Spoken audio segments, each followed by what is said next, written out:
Ah, dans ces jours lointains où l'on ose descendre, quand 3000 ans auront passé sur notre cendre, à nous qui maintenant vivons, pensons, allons, quand nos fosses auront fait place à des sillons, si, vers le soir, un homme assis sur la colline s'oublie à contempler cette scène orpheline, ô Dieu, de quel aspect triste et silencieux les lieux où fut Paris étonneront ses yeux.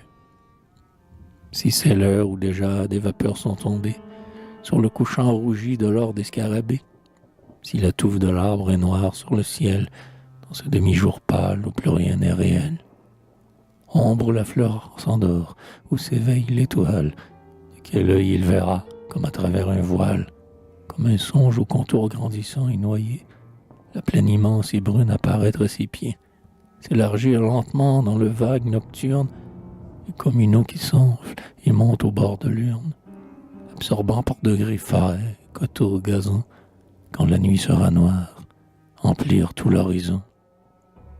Oh, dans cette heure sombre où l'on croit voir les choses fuir sous une autre forme étrangement éclose, quelle extase de voir dormir, quand rien ne luit, ces champs dont chaque pierre a contenu du bruit.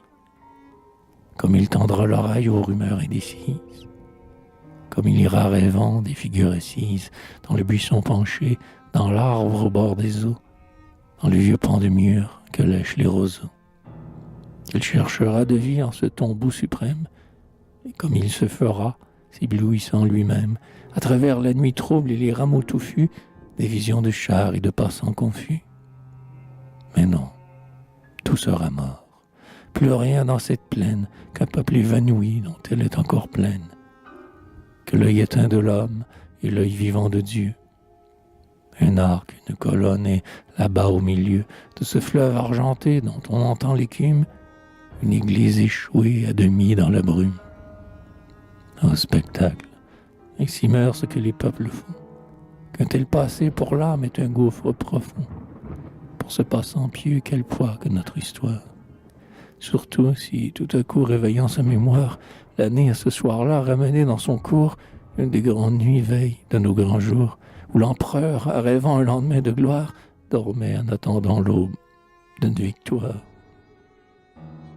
Lorsqu'enfin, fatigué de songes, vers minuit, las d'écouter au seuil de ce monde détruit, après s'être accoudé longtemps, oubliant l'heure, au bord de ce néant immense où rien ne pleure, il aura lentement regagné son chemin.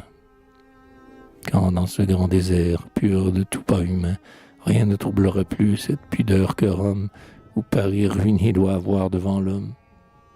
Lorsque la solitude, enfin libre et sans bruit, pourra continuer ce qu'elle fait la nuit, si quelque être animé veille encore dans la plaine, peut-être verra-t-il comme sous une haleine, soudain un pâle éclair de ta tête jaillir, et la colonne au loin répondre et tressaillir.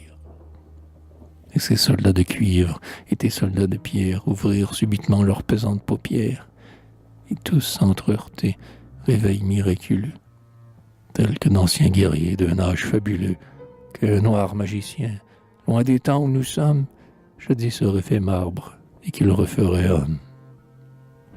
Alors l'aigle d'airain à ton faîte endormi, superbe et tout à coup se dressant en demi, sur ses héros baignés du feu de ses prunelles, secourra largement ses ailes éternelles.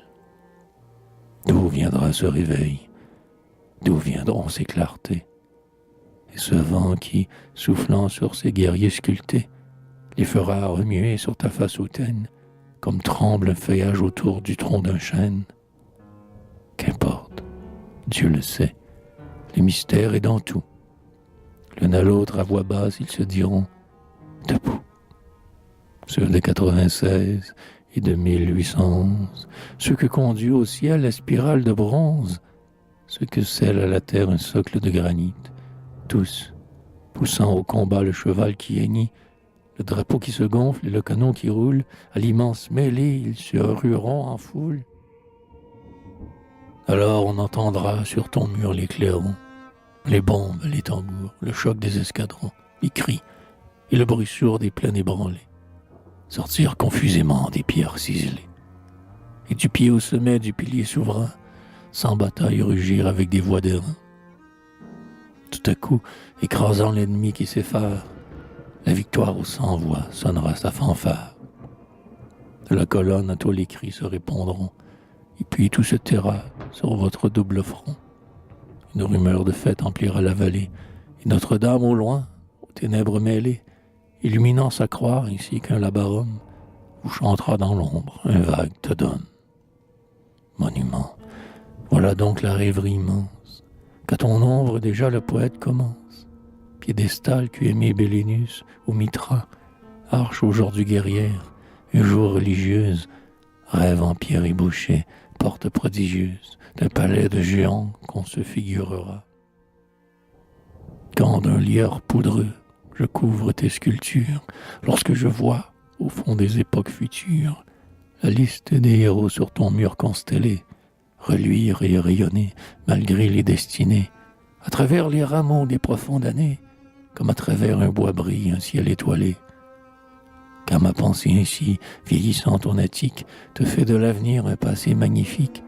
Alors, sous ta grandeur, je me courbe effrayé. J'admire et, fils pieux, passant que l'or anime, je ne regretterai rien devant ton mur sublime, que Phidias absent et mon père oublié.